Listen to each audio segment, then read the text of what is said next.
Angibonge kakhulu bese ngibingelele nakumbukele ekhaya ngisho ke ukuthi undunankulu wesizwe sakwaZulu umntwana okwaphinda ngena usanda ke kuba nesithangami sabe izindaba nalapho khona ebazisa ke isizwe ngeza kamuva ezenzakalayo endlunkulu Shenga sikubingelele sikwamukele endabeni bese siyakubuza Shenge ukuthi ngokubona kwakho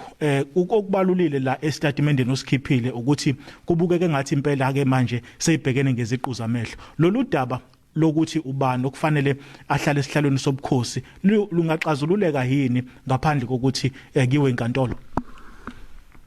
bengaxazululeka ngoba izolo besinomhlangano nesilo nomntwana wakufihla inqindi umntwana uFilmon kaTshela indoda kaDinizulu nabameli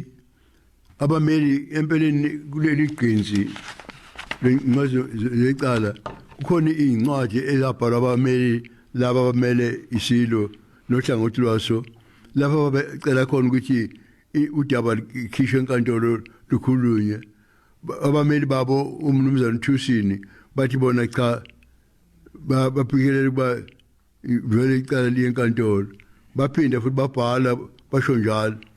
ngakho kusho ukuthi ayisekho enye indlela ingakho ke izolo sengimangala mase kukhulunywa ukuthi mina ngixabanisa izingane zendoda ngoba isilo bengathi sizoya kwakhetha umthandayo siyobona udadewabo umntwana nombuso ozola indunkulu madlamini bona laba abamangalela isilo noluhlanga ukuthi singakulo kodwa manje na ke ngase ngisikhumbuza isilo ngathumela abantwana benkosi umntwana oseyibindini oyena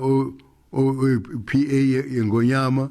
nomntwana ososuthu umntwana umuntu kaphiwana ngathi abavuke thatha inkokusa baye lapho isilo besikhona basho ukuthi ngomthetho uma laba bantu sebengena enkantolo futhi ngazi ukuthi bacela ukuthi le ndaba ikhulunywe eceleni abazi bakuvuma lokho akuhambelani nomthetho ukuthi aye khona umqashisi nje kuphela kodwa kuyangimangalisa ke lolo daba abantwana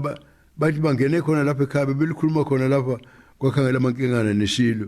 isilo ke nempela bathi futhi sawamukela ngomoya omuhle lokho nami ngasibona futhi ekufikeni kwami ngemuva nakimi sashukela kahle ukuthi sibonile naso ukuthi kuyiqiniso lokho bengisho ngoba nommeli uthelo ummeli